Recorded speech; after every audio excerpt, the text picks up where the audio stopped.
सो hey everyone, आज हम लोग बात करेंगे ह्यूमन रिप्रोडक्शन के बारे में, जो कि क्लास 12 का चैप्टर नंबर 2 है न्यू एनसीईआरटी के हिसाब से। एंड फर्स्ट चैप्टर इसमें हमारा बॉटनी का sexual reproduction in flowering plants है, and second chapter human reproduction है। क्योंकि ये जूलॉजी का चैप्टर है तो मैंने इसको इसलिए आज स्टार्ट किया क्योंकि मैं कुछ दिनों में बायोलॉजी को कवर करना चाहता हूँ। क्योंकि बायोलॉजी आप देखें तो like one chapter one day enough है। एंड इसमें मैं आपको जो आपको मैं बताऊंगा, जो मैं आपको अंडरलाइन कराऊंगा, या जो आप देखोगे कि मैं अंडरलाइन कर रहा हूँ, आप उसको अपनी एक एनसीईआरटी में ज़रूर अंडरलाइन करना। क्योंकि एनसीईआरटी पढ़ने का मतलब ये नहीं है कि आप एनसीईआरटी को बार बार नए नए हाइलाइटर से हाईलाइट करते रहो, बल्कि ये मतलब है कि उसी को आप कितना डीप में जाके उसको कितना अच्छे से उसको समझ पाते हैं।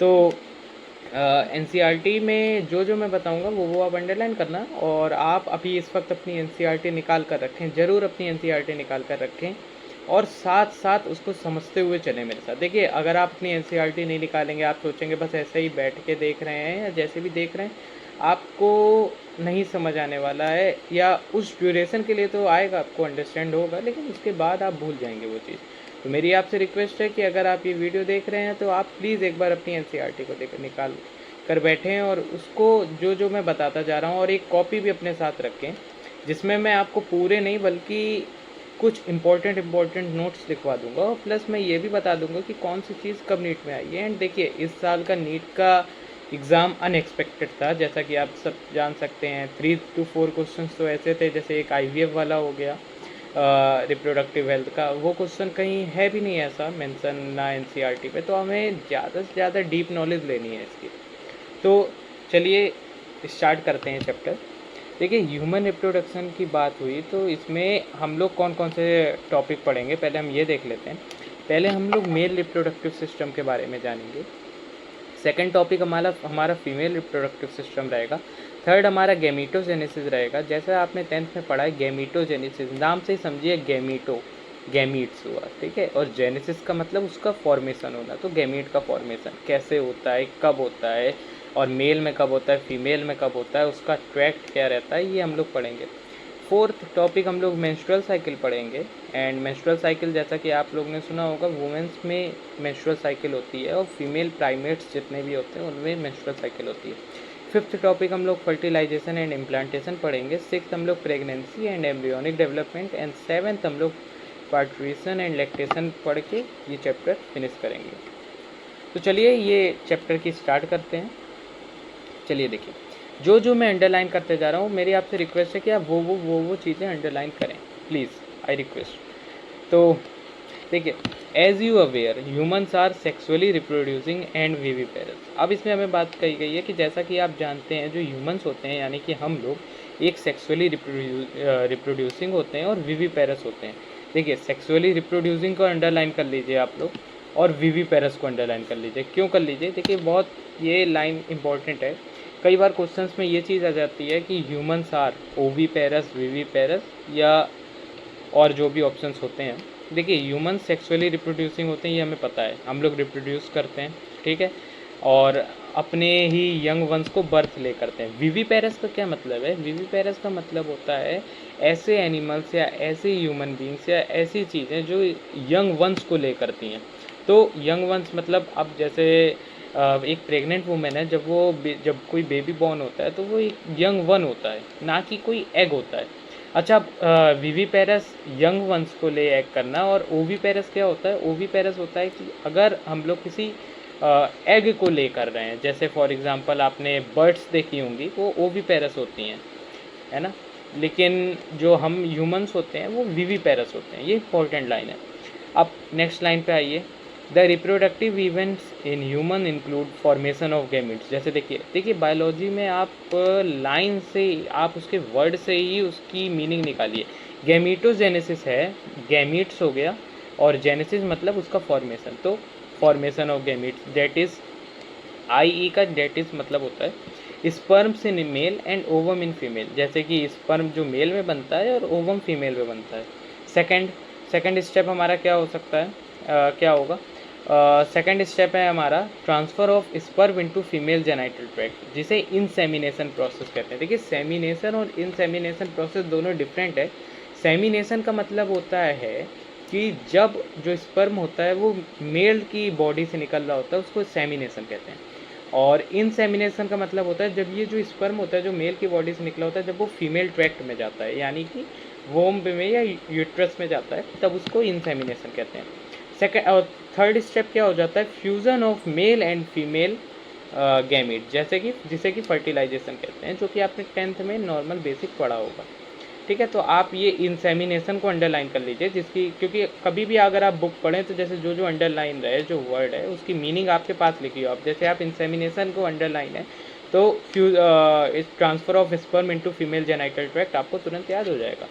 अब fusion of male and female gamete that is fertilization. कई बार क्या होता है नीट में ये इनकी डेफिनेशन ही पूछी जाती है, leading to a formation of zygote. ठीक है, अब क्या होता है, ये जो जाइगोट बन जाता है, देखिए इसमें लिखा है this is followed by formation and development of blastocyst and its attachment to uterine wall that is known as implantation.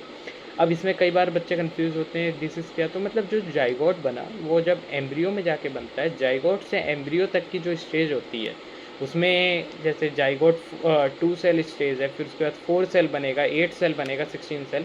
तो उसी में जो 8 to 16 सेल होता है वो मोरूला होता है, और जो 16 to 32 होता है वो हमारा यहाँ पे ब्लास्टोसिस्ट होता है। अभी इसको हम आगे पढ़ेंगे, तो अभी इसमें इतना डरने की बात नहीं, ये एक ओवरऑल समरी दे रखी है। इसको आप अच्छे से पढ़ेंगे तो फिर आगे का बहुत ईजिली चलता रहेगा। इम्प्लांटेशन, फिर उसके बाद जब मदर की यूट्रस में जब बेबी जो होता है, या जिसे हम कह सकते हैं कि एम्ब्रियो जो होता है, जब वो डेवलपमेंट कर रहा होता है तो उसको गेस्टेशन पीरियड कहते हैं। और जब वो बेबी की अप्रॉक्स 9 मंथ बाद जब डिलीवरी होती है तो उसको पार्टूरेशन पीरियड कहते हैं।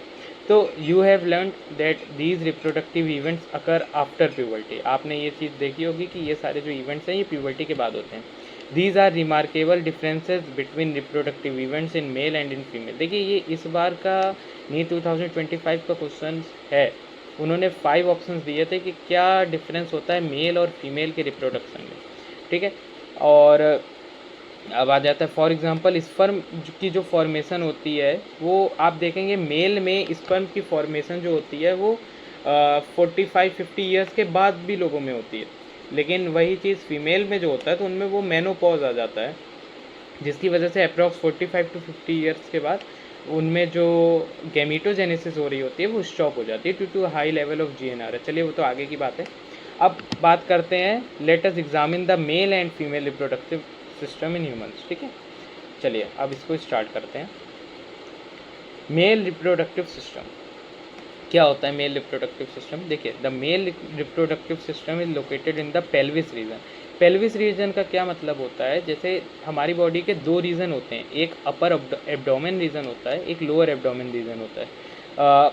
हमारे स्टमक तक का जो रीजन होता है वो अपर एब्डोमेन रीजन होता है, और स्टमक के नीचे का यानी कि लेग्स और नीचे का जो एरिया होता है उसे लोअर एब्डोमेन कहते हैं, जिसे पेल्विक एरिया भी कहते हैं।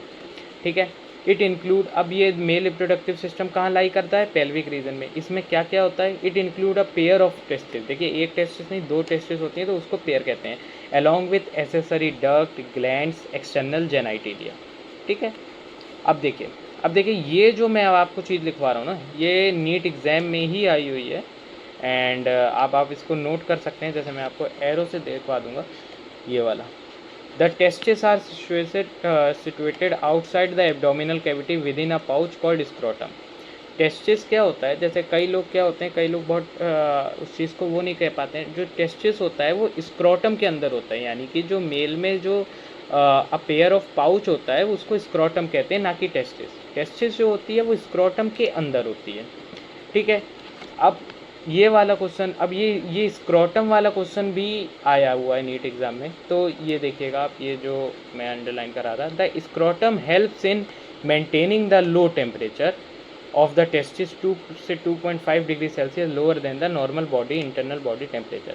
जो स्क्रोटम होता है आप देखेंगे, क्योंकि क्या होता है गैमीट के फॉर्मेशन के लिए गैमीट को हमेशा लो टेम्परेचर चाहिए होता है बॉडी के। हमारी बॉडी का अप्रॉक्स टेम्परेचर 37 डिग्री होता है, एंड जो गैमीट है, गैमीट की फॉर्मेशन को उससे 2 से 2.5 डिग्री सेल्सियस कम चाहिए होता है। याद रखिएगा, कम चाहिए होता है, ज़्यादा नहीं, कम। तो the scrotum helps in maintaining temperature 2 से 2.5 degree Celsius lower than the normal body temperature necessary for spermatogenesis, जो कि स्पर्मेटोजेनेसिस के लिए ज़रूरी है। तो देखिए ये वाला पूरा जो टेस्टिस से लेके स्पर्मेटोजेनेसिस तक है ना, यहाँ से यहाँ तक में कई बार क्वेश्चन आया, टेस्टिस से लेके स्पर्मेटोजेनेसिस तक। आप इसे अंडरलाइन कर लें, या तो इस चीज़ को याद कर लें, या तो इस चीज़ को इसी एकदम पैरा को कहीं ना कहीं अपने आप नोट्स में ऐड ऑन कर लें। हालांकि ये तो टीचर्स लिखवाते ही हैं। एंड अब देखिए नेक्स्ट पढ़िए, नेक्स्ट देखते हैं। In adults each testis is oval in shape. जो हमारी टेस्टिस होती है मेल्स में, एडल्ट्स में, वो ओवल शेप में होती है, इनकी देखिए लेंथ विथ, इस चीज़ को आप याद कर लीजिए, ये कहीं लिख लीजिए। हालांकि ये तो 4 से 5 बार आपको पढ़ने से ही याद होगा, क्योंकि किडनी भी है, नेफ्रॉन्स भी हैं, हर चीज़ के बारे में है, तो आप हर चीज़ ऐसे नहीं समझ पाएंगे, ठीक है ना। तो एडल्ट्स में क्या होता है, हर एक टेस्टिस ओवल होती है शेप में, जिसकी जो लेंथ होती है 4 से 5 सेंटीमीटर होती है, और जो विथ होती है वो 2 to 3 सेंटीमीटर होती है। अब देखिए इसमें the testis is covered bye, अब ये जो लाइन है ये एकदम इम्पोर्टेंट लाइन है, और ये इसमें बहुत से लोग कन्फ्यूज़ भी होते हैं, हालांकि मैं भी होता था। तो देखिए ये कह रहा है the testis is covered by a dense covering, each testis has about 250 compartment known as testicular lobules. जो टेस्टिस हो, देखिए स्क्रोटम के अंदर हो गई टेस्टिस, टेस्टिस के अंदर 250 कंपार्टमेंट है, मतलब 250 एक तरीके से कमरे बने हुए हैं। उन हर एक रूम को कहते हैं हम लोग टेस्टिकुलर लोब्यूल, और हर एक, और देखिए 250 कंपार्टमेंट हो गए जिन्हें कहते हैं हम लोग टेस्टिकुलर लोब्यूल, इसको अंडरलाइन कर लीजिए। अब देखिए each lobule contain 1 to 3 highly coiled seminiferous tubule in which sperm are produce. देखिए स्क्रोटम के अंदर टेस्टिस हो गई, टेस्टिस के अंदर 250 रूम्स हो गए, कंपार्टमेंट हो गए भाई, जिसे हम लोग कहते हैं टेस्टिकुलर लोब्यूल, और हर एक लोब्यूल में 1 से 3 हाईली कॉइल मतलब है कि हेयर पिन शेप में सेमिनिफेरस ट्यूब्यूल्स होते हैं, जो जहाँ पे स्पर्म बनते हैं, ठीक है ना। तो अब आप ऐसे समझिए कि आप का जो स्कूल है वो आपका स्क्रोटम हो गया, उसके अंदर आपका जो ब्लॉक है स्कूल का वो आपके टेस्टिस हो गई, और टेस्टिस के अंदर आपके ब्लॉक के अंदर जो आपके रूम्स हैं वो टेस्टिकुलर लोब्यूल्स हो गया, और उस लोब्यूल्स के अंदर आप लोग हैं, यानी कि 1 से 3, मैं एक अप्रॉक्स वो बता रहा हूँ, तो वो आप लोगों का, ठीक है। और सेमिनिफेरस ट्यूब्यूल में ही स्पर्म बनता है। अब जैसे 250 कंपार्टमेंट्स हैं, है ना, ईच टेस्टिस, हर एक टेस्टिस में, तो दोनों टेस्टिस में अप्रॉक्स कितने कंपार्टमेंट्स हो गए, तो 500 कंपार्टमेंट्स हो गए। और एक कंपार्टमेंट में अगर 1 से 3 हाईली क्वाइल्ड सेमिनिफेरस ट्यूब्यूल हैं, तो 250 कंपार्टमेंट्स में कितने हो जाएंगे, 250 से लेके 750 तक सेमिनिफेरस ट्यूब्यूल हो जाएंगे एक टेस्टिस में, ठीक है। अब देखिए क्योंकि सेमिनिफेरस ट्यूब्यूल में ही स्पर्म बनता है, तो जो सेमिनिफेरस ट्यूब्यूल है, अब ये चीज़ भी आई हुई है, ये पूरा पेज है, ये हर साल नीट एग्जाम में आता है, ठीक है। तो इसको तो आपको बहुत अच्छे से पढ़ना है, और बड़े अच्छे से पढ़ना है, जैसे मैं बताता जा रहा हूँ एकदम। तो अब देखिए सेमिनिफेरस ट्यूब्यूल क्या है, ये 2 सेल्स से बना होता है। एक तो आपका मेल जर्म सेल्स होते हैं जो कि स्पर्म को प्रोड्यूस करते हैं, और दूसरा सर्टोली सेल्स होता है। सर्टोली सेल्स एक तरीके से आपकी नर्स सेल्स होती हैं। ये क्या होता है, स्पर्म को प्रोड्यूस करने में आपकी हेल्प करती हैं, ठीक है। तो एक मेल जर्म सेल हो गया, एक सर्टोली सेल हो गए। The male germ cell finally यहाँ पे था कि the male germ cell finally undergo meiotic division finally leading to sperm formation. तो जो मेल जर्म सेल हो गया वो मियोटिक डिवीजन्स की वजह से स्पर्म फॉर्मेशन करता है। देखिए जो 2 सेल्स हो गई, एक मेल जर्म सेल, एक Sertoli cells. Male germ cell का काम क्या है, मियोटिक डिवीजन करके स्पर्म फॉर्मेशन। इसमें आपको अंडरलाइन क्या करना है, आप अंडरलाइन करिए मियोटिक डिवीजन और स्पर्म फॉर्मेशन, ठीक है। While Sertoli cells provide nutrition to germ cell. Sertoli cells क्या काम करता है, बल्कि ये जो जर्म सेल मियोटिक डिवीजन करके स्पर्म बन रही हैं, इन्हीं को न्यूट्रिशन प्रोवाइड करना। भाई आपको लॉन्ग रनिंग मैराथन में अगर आपको दौड़ना है तो, या रन करना है, या स्प्रिट, आपको उसके लिए स्प्रिट चाहिए, तो उसके लिए क्या है, आप कुछ ऐसी एनर्जी वाली चीज़ लेते हैं ना, जिससे आपके लॉन्ग लास्टिंग इफेक्ट रहे उस चीज़ का। तो ठीक उसी तरीके से जो सर्टोली सेल्स होती हैं, उनका भी वही वर्क है। ये नर्स सेल की तरह होती हैं, जो कि प्रोवाइड करती हैं न्यूट्रिशन टू जर्म सेल। देखिए ये इस पेज पे जो जो चीज़ लिखी हुई है वो इस साल नीट एग्ज़ाम्स में आई है। इस साल नहीं, यानी कि हर साल मतलब नीट एग्ज़ाम्स में वो आती ही आती है। ठीक है, अब नेक्स्ट पढ़ते हैं। The reason outside the seminiferous tubule call interstitial space. देखिए अब देखिए 250 कंपार्टमेंट्स से जिसे हम टेस्टिकुलर लोब्यूल्स कहते हैं, और हर एक लोब्यूल में 1 से 3 सेमिनिफेरस ट्यूब्यूल होता है। अब कमरे के अंदर 1 से 3 लोग हैं, तो उनके आसपास की भी तो जो जगह बची हुई है वो क्या चीज़ होती है, वहाँ पे क्या होता है, तो वही चीज़ हो गई। The reason outside the seminiferous tubule call, उसको कहते हैं इंटरस्टिशियल स्पेसेस। इसमें क्या होता है, इसमें कुछ ब्लड वेसल्स होती हैं, इंटरस्टिशियल सेल्स होती हैं, या फिर जिसे कहते हैं कि लेडिक सेल्स होती हैं। लेडिक सेल्स का काम होता है कि जो ये मेल्स में जो हार्मोन्स होता है टेस्टोस्टेरोन, या जिसे कह सकते हैं जो बेसिकली सिक्रीट होता है एंड्रोजन से, उसको बनाना है। देखिए सर्टोली सेल्स का क्या वर्क है, सर्टोली सेल्स का वर्क है न्यूट्रिशन प्रोवाइड करना टू द जर्मिनेटिंग और ग्रोइंग मेल जर्म सेल। और लेडिक सेल्स का क्या वर्क है, लेडिक सेल्स का वर्क है कि सिंथेसाइज और सिक्रेट करना हार्मोन, कौन सा, एंड्रोजन्स। और अदर इम्यूनोलॉजिकली कॉम्पिटेंट सेल्स भी प्रेजेंट होती हैं, जो कि आपके body fluid and circulation chapter में है, कि जैसे बेसोफिल हो गया, ईजेनोफिल्स हो गए, ये सारी चीज़ें प्रेजेंट होती हैं। ठीक है, अब मेल सेक्स एसेसरी डक्ट्स क्या होती हैं। डक्ट्स क्या, एक डक्ट मतलब है कि उसका जो पाथवे होता है उसमें क्या क्या चीज़ें होती हैं। तो मेल सेक्स एसेसरी डक्ट्स जो इंक्लूड करती हैं उसमें होती हैं रेटेड टेस्टिस, वासा एफ्रेंसिया, एपिडाइडेमिस और वास डिफरेंस। देखिए ये जो लिखा हुआ है पैटर्न, ये एकदम उन्हीं के पाथवे के हिसाब से लिखा होता है। देखिए आप इस डायग्राम को देखिए, ये डायग्रामेटिक व्यू है मेल रिप्रोडक्टिव सिस्टम का। और इसमें आप देखिए यहाँ आपका स्क्रोटम हो गई, ये पूरी जो बाहर की ये जो पाउच है, ये जो पूरी ये जो पाउच है ये स्क्रोटम हो गई, और इसके अंदर हमारी टेस्टिस हो गई। और ये टेस्टिस से जब निकला तो ये पहले आया रेटेड टेस्टिस, ठीक है, फिर उसके बाद रेटेड टेस्टिस से और एक एरो होते हुए या और एक पाथवे से होते हुए गया वासा एफ्रेंसिया, वासा एफ्रेंसिया से गया एपिडाइडिमिस, एपिडाइडिमिस से गया वास डिफरेंस, वास डिफरेंस से यहाँ पे ऐसे ग्लैंड मिलेगी सेमिनिफेरस ट्यूब्यूल, और सेमिनिफेरस ट्यूब्यूल से एक इजैकुलेटरी डक्ट होते हुए ये आपका यूरेट्रा से पास हुआ।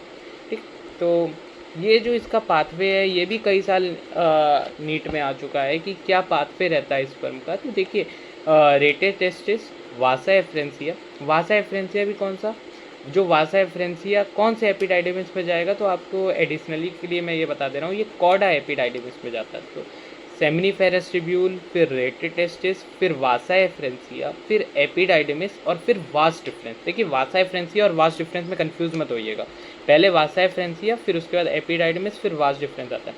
कई बार क्वेश्चन ये आ जाता है कि अगर किसी की बॉडी में एपिडाइडिमिस को कट कर दें तो स्पर्म कहाँ से कहाँ तक फ्लो नहीं हो पाएगा। तो देखिए एपिडाइडिमिस जो है वो वासा एफ्रेंसिया और वास डिफरेंस के बीच में आता है, तो अगर इसी को कट कर देते हैं या रिमूव कर देते हैं तो वासा एफ्रेंसिया से वास डिफरेंस के बीच नहीं जा पाएगा। यही चीज़ यहाँ पे लिखी हुई है। देखिए the seminiferous tubule of testis open into vasa efferentia through rete testis, मतलब जो सेमिनिफेरस ट्यूब्यूल है ये वासा एफ्रेंसिया में कैसे जाता है, रेटेड टेस्टिस के उससे। The vasa efferentia leave the testis and open into epididymis located along the posterior surface. देखिए ये कई बार सब लोग इसको वो कर देते हैं, छोड़ देते हैं, अदरवाइज़ ये बहुत इंपॉर्टेंट लाइन है। कौन सी सरफेस होती है, पोस्टीरियर सरफेस होती है, इसको आप अंडरलाइन कर लीजिएगा। और ठीक है, epididymis leads to vas deferens that extends over and loop over the urinary bladder. तो देखिए मैंने वही बात कही है कि सेमिनिफेरस ट्यूब्यूल, फिर रेटेड टेस्टिस, फिर वासा एफ्रेंसिया, फिर एपिडाइडिमिस, फिर वास डिफरेंस। बस आप इस बात को याद रखिए, ये इसमें यही चीज़ लिखी हुई है। फिर ये यूरेथ्रा आती है, फिर यूरेथ्रा से होते होते यूरिनरी ब्लैडर तक आता है, urinary bladder and extend through penis, penis जो होता है मेल एक्सटर्नल जेनाइटेलिया होता है, और यूरेथ्रल मीटस इसको कहते हैं। क्यों इसको यूरेथ्रल मीटस कहते हैं, क्योंकि जो हमारा पेनिस होता है मेल्स में वो एक ऐसा ऑर्गन है जो कि आपका मिक्सचुरेशन जो प्रोसेस होता है यानी कि पासेस ऑफ यूरिन वो भी ये कवर करता है, और स्पर्म का ट्रांसपोर्ट भी ये कवर करता है। ठीक है, अब देखिए जो मैंने अभी आपको कहा मेल एक्सटर्नल जेनाइटिलिया होता है पेनिस, ये वही चीज़ लिखी हुई है। The penis is a male external genitalia, it is made up of special tissue that help in erection of penis to facilitate insemination. देखिए सेक्सुअल एराउजल के टाइम पे क्या होता है, जो पेनिस होता है उसकी जो स्पेशल टिश्यूज़ होती हैं वो उस पेनिस को इरेक्शन में हेल्प करती हैं, जिसकी वजह से वो इंसेमिनेशन ईजिली कर पाए। ठीक है, जो इनलार्ज एंड होता है, यानी कि जो लास्ट का एंड होता है पेनिस का, जो ओपनिंग होती है उसको ग्लांस पेनिस कहते हैं। और ये ग्लांस पेनिस एक लूज फोल्ड ऑफ स्किन, बहुत सेंसिटिव स्किन होती है, इससे कवर होता है, जिसको कहते हैं फोर स्किन। ठीक है, अब मेल एक्सेसरी ग्लैंड्स, देखिए ये जो था ये डक्ट था, जो सेमनीफेरस ट्यूब्यूल है, वासा एफ्रेंसिया, और ये क्या, ये ग्लैंड्स हैं। ग्लैंड्स का मदद क्या होता है, ये वर्क करता है। ठीक है, आपका स्पर्म के ट्रांसपोर्ट में हेल्प करता है, उसको न्यूट्रिशन प्रोवाइड करता है।